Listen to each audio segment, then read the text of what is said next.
Okay. Hello, everyone. A new patch has dropped today called a new helping hand. Not a patch, sorry, a teaser for a new patch that will be here in a few weeks.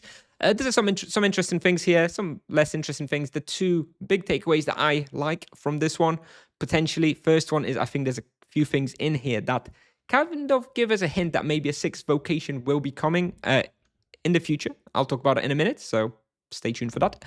And another thing is there is a change to gold coins, reducing their weight capacity requirement, which means that, it's going to be more worth it to collect gold coins. I don't think it's going to have super impact on high level gameplay or existing high levels, but it will have big implications for new servers when gold is very valuable. So let's take a look at this teaser. This section is just a lore dump. You can read that by yourself if you want. I don't think most people care about that. But bottom line is we're going to get a new tutorial island that will be replacing Dawnport. So let's take a look at some of the summary that Tipsoft has prepared. First of all, basically, Dawnport has been replaced by a new area called New Haven.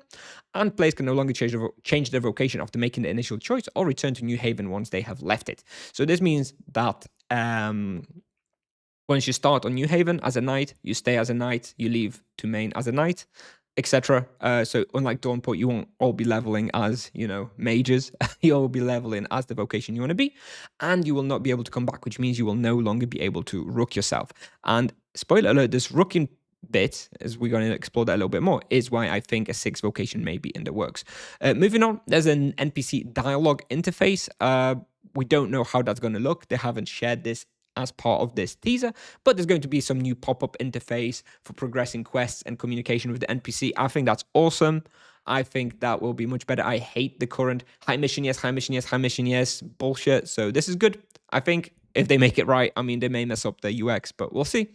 NPC info icons. Okay, they added like a little icon, like a skull equivalent or something above an NPC to show that they're bank or vendor or whatever. Okay, I don't care. This is not for anyone who already plays the game. Not important. Info banner. This one I don't really know what they're talking about. Like certain milestones, such as level ups, are now shown in a banner within the game window. I don't know what that means. There's going to be some new UI element in the window. Just like the client is not cluttered enough as it is. Whatever. There's going to be a new thing where it's going to have milestones like level ups. I don't really feel anything about this. We're going to have to see. Then we have some adjustments to existing systems. First of all, for casters, mana cost of auto attacks have been reduced. So what this means is that rods and wands cost is going to be reduced. My guess is this is primarily aimed at low-level players. So I think Tipsoft didn't like potentially low-level mages running out of mana and being stuck.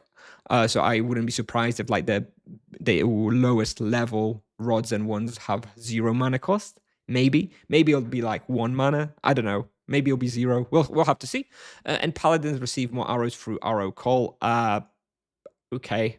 I don't think this is as important. Maybe this is important for new players, right? Existing players know to use spears most likely, but maybe new players were all using arrow call and they were running out of ammunition and that sucked. So maybe that's, again, aimed at new players.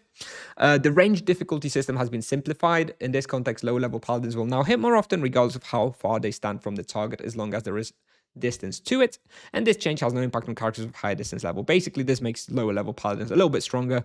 They're more likely to just hit, basically, compared to now, whereas if you're like a level 8 paladin, you can just miss like half your shot. So yeah, fair enough. And some other changes to like low levels. Primarily, I expect again HP and mana regeneration have been unified.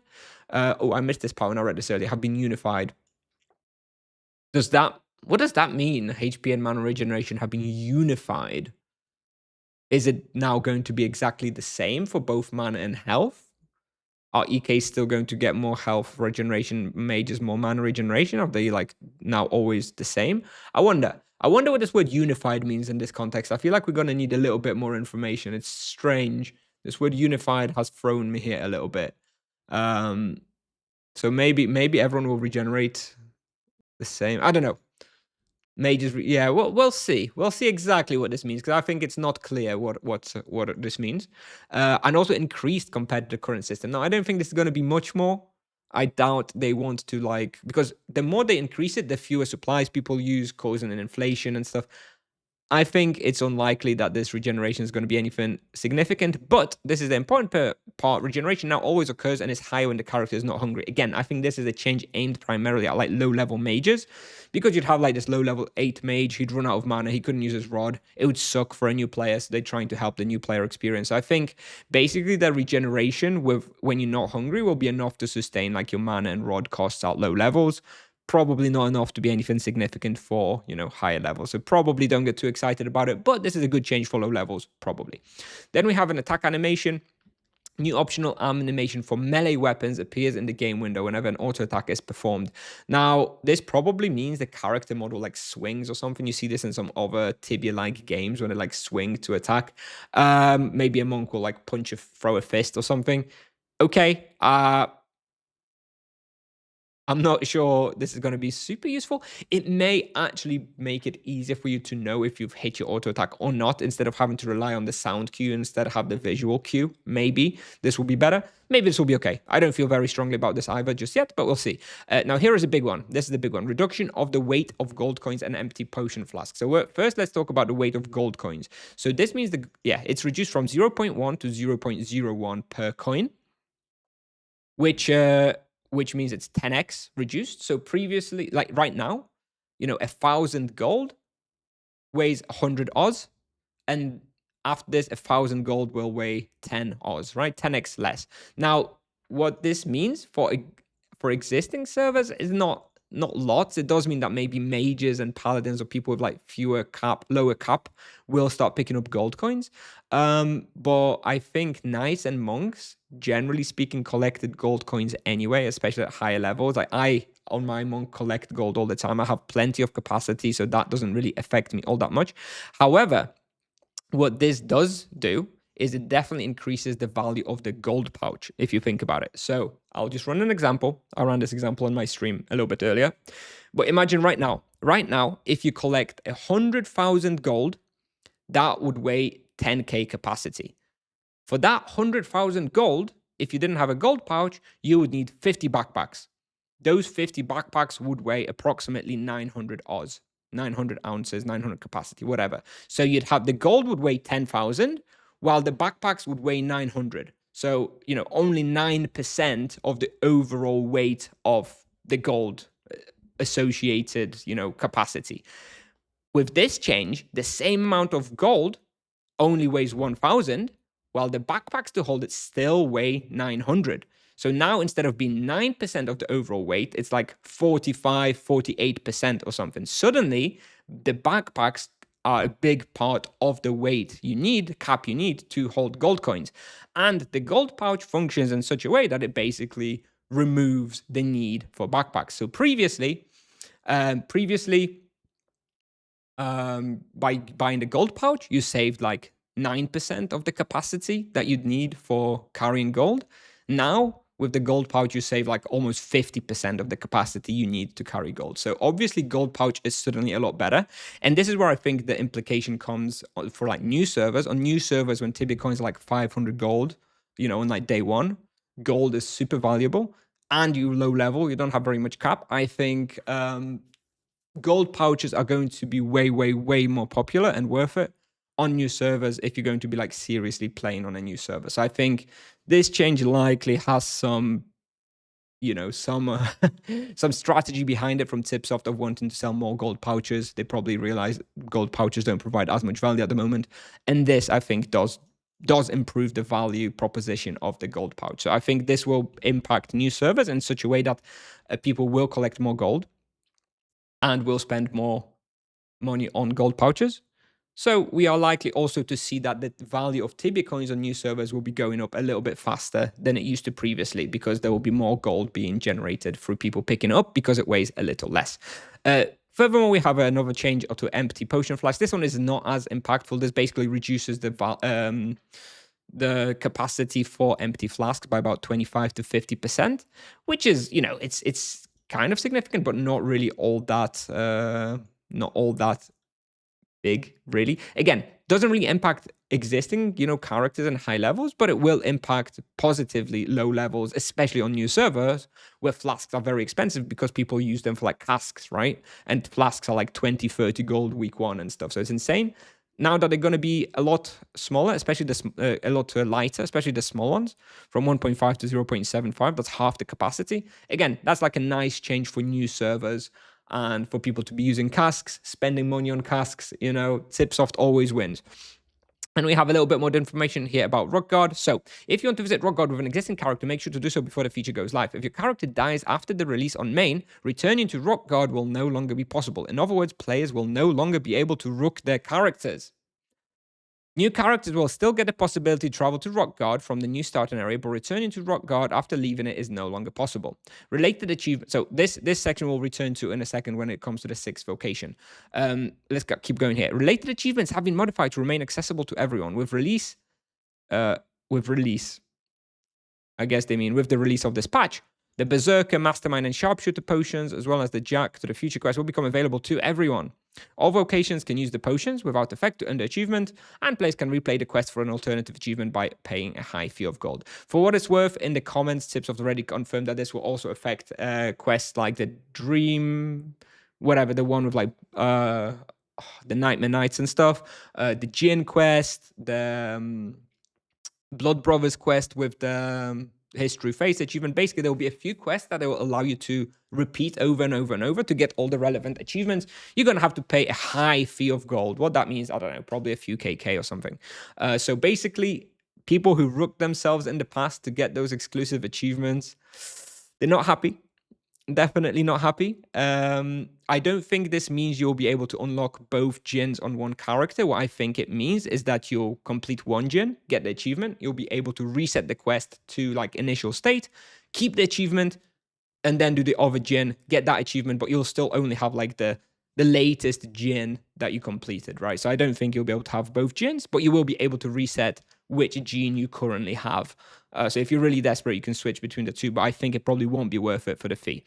And yeah, they're basically going to do that for all exclusive achievements. So yeah, it kind of sucks for people who rooked the character in the past, but at the same time, I personally saw this change coming at some point in the future, so I'm not too surprised to see it.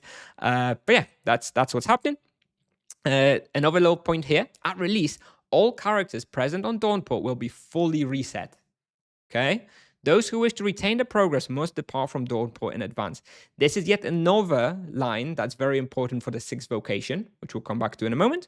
And detailed information on each of these changes and some other adjustments will be revealed in the second teaser next week. And just to clarify, this new feature is arriving separately in Tibia and is not connected to the winter update. So this is like an autumn update, not the winter update. And there's also a mention of some other adjustments. Now, at this point, we have no idea what those some other adjustments are. This may well be the Vocation Rebalance that everybody has been talking about for a very long time. But we don't know. It could be nothing. It could be just extra explanations on what they've shared in this patch, in this little teaser here. Or it could be as much as like the Vocation Rebalance, like maybe changes some diamond arrows to charm procs, maybe some changes to ultimate healing runes, maybe some changes to the way physical damage works. We don't know. I hope it is changes to endgame. So maybe they've just decided that, this teaser is like the low level stuff impact primarily. Second teaser is going to be high level stuff, Vocation Rebalance. I hope so. I hope that's what it is. I don't know for sure. Now, the last thing I want to talk about, we're going to take a look at the inside for extra information in a minute, but what I wanted to talk about is the 6th Vocation. Okay, so why I think there's some things here about the 6th Vocation. So first of all, I just got logged out. Let me just relog real quick and we'll keep talking.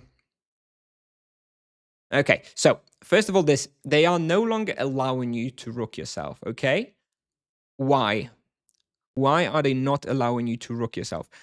There is nothing implicitly that comes with the release of a new, new Rookgaard, this New Haven. There's no reason why an existing character in main couldn't rook themselves, go back to New Haven and do it. There's no reason, right? I mean, you could do it. You were always able to do it. What I think this comes from Tipsoft not liking what happened to the monk.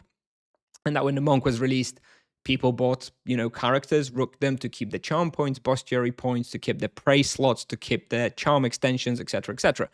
Tipsoft made some money through the bazaar on this, but missed out a bunch of money on, the consumables that people would buy. If you're going to buy, if you were making a character from scratch for the monk, you would have bought the third prey slot, the charm extension, probably like a Faroon Brass dummy, probably a bunch of stuff. Probably a few thousand Tibia coins would be spent on stuff like that in the store per monk. That Tipsoft didn't see because people instead chose to rook characters, existing characters, and keep their charm progress. So I think this bit about not being able to rook yourself anymore lays some groundwork for the being future new vocations in the future. Future new vocations, right? 6th vocation, 7th vocation, whatever. Not a confirmation, but I think this to me is like quite a strong indication that they at least want to be able to release a new vocation in the future. Maybe they're not doing it just yet, but they figured they'll make this change so that if it ever happens, you will no longer do this kind of thing to rook your character. And this is furthermore reinforced to me by this line, okay? At release, all characters present on Dawnport will be fully reset. Those who wish to retain the progress must depart from Dawnport in advance. Again, why? Why are they specifically calling this out and making this change? Why? If there was no chance of a 6th vocation, this doesn't matter. It doesn't matter at all. There's no reason to add this in, okay? They are preventing people from rooking the characters now, leaving them on Dawnport and waiting for 6th vocation. So they're just resetting the status of all Dawnport characters so that no matter what, when the 6th vocation comes, if it comes, it's going to be like a clean start for everybody, and you will not be able to just keep this existing character. Okay? Now, again, this is all conjecture and all my overactive imagination, but I think there's something there, right? Come on, you have to agree there's something there, in my opinion. Personally, I'm very happy about that because whilst I myself rooked a character to then leave to main, I did not like that. I don't like that kind of progress. I didn't like it. I would have rather started a proper fresh character, but I knew that would be like shooting yourself in the foot because everybody else will be ahead of you with rooked characters, so you may as well do it. If they totally remove that possibility, so everybody is starting with a brand new, fresh character, to me, that is great. And I truly hope there will be a 6th vocation so that we can experience this sort of even start for everybody without rooked characters. Would be awesome. Really, really hope so. I could be coping here big time, could be my overactive imagination, but you have to ask yourself, why are they specifically making these changes? It's weird. To me, it's weird if they're just making those changes if there's no 6th vocation. Like, what is the justification in the heads to the voting development time to prevent these things and make those happen? And the only answer I can get to that question is that there is maybe a chance of a 6th vocation or more vocations. That's all I'm saying, okay? You may agree or disagree. I think that's what this could be implying. And let's stop talking about that now. Let's just jump into the comment here. Let's have a look. Let's see what else they say. Let's just read the summary and details here, and then we'll finish this part of the stream and we'll end the video. So the game entry process has been completely reworked to improve the onboarding of new players. This update will also include changes affecting all Tibia players and will be released in the coming weeks. I don't know what this means. I think the coming weeks depends on what the second teaser is. I think this teaser that they've just released, that's something that could come out in a week or two. If the second teaser next week is very significant, that it requires like a test server, then the coming weeks will be maybe even like coming months. I don't know. We'll see. So, a new linear tutorial replaces Dawnport with New Haven. Oh, this word linear is actually quite interesting to me. I didn't catch that earlier. I think this linear means that it's going to be... Well, it's basically not going to be Tibia. It's going to be closer to like that cockroach island that we had all those years ago, where you just kind of follow a little path. Maybe you kill a few monsters, and you do like a little quest in like a small cave and you just progress. Like Dawnport was actually very open. Dawnport, there was like shitload of things in Dawnport. Like there was like 50 different caves all over the place. Linear means that New Haven will definitely be much more like you just follow one path. Everybody will go to the exact same place. I wonder if this means that the tutorial in New Haven will be faster. Like, it won't be like 10, 15 minutes to leave Dawnport. Maybe it'll be like just a quick 5 minutes if you really know what you're doing, maybe. All characters present on Dawnport will be fully reset with release. Again, they're calling this out specifically. 6th vocation! A new NPC dialogue interface makes conversations more convenient. Okay, then blah, blah, blah. milestones, reduced mana cost for attack, auto attacks, paladins receive more arrows, lower paladins hit more reliably, HP and mana regeneration are always on and faster when not hungry, optional melee animation, characters can no longer return to Rookgaard after the update, new characters can travel to Rookgaard via New Haven, achievements have been adjusted, more information, more information on these changes and adjustments will be revealed in the second teaser next week. And no, this feature is not connected to the winter update.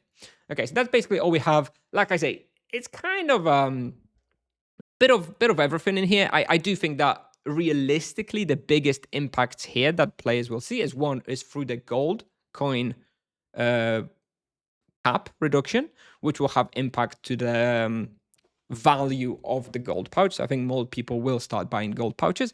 And I honestly don't think I'm just coping and imagining it and having an overactive imagination. I genuinely think that those changes here lay the groundwork for a 6th vocation. And, I could be wrong. And for what it's worth, I don't think that a 6th vocation is coming in like 3 months or 6 months. I think the absolute earliest we might see a 6th vocation would be this time next year. So around September, October 2026, absolute earliest. Wouldn't be surprised if it's actually 2027. But I do think that those changes here really lay the groundwork for the 6th vocation. We'll see if I'm right. We'll see if I'm wrong. But I'm optimistic about that. Anyways, that's all I wanted to cover in this video. This is all I wanted to cover about this patch, this teaser. Obviously, there'll be a teaser coming next week. I hope it's a bigger one for end game stuff. Of course, we'll be covering that as well, and I'll be uploading a video on that. So yeah, thanks for watching, everybody. Let me know what you think, and hopefully see you in the next video. Bye-bye.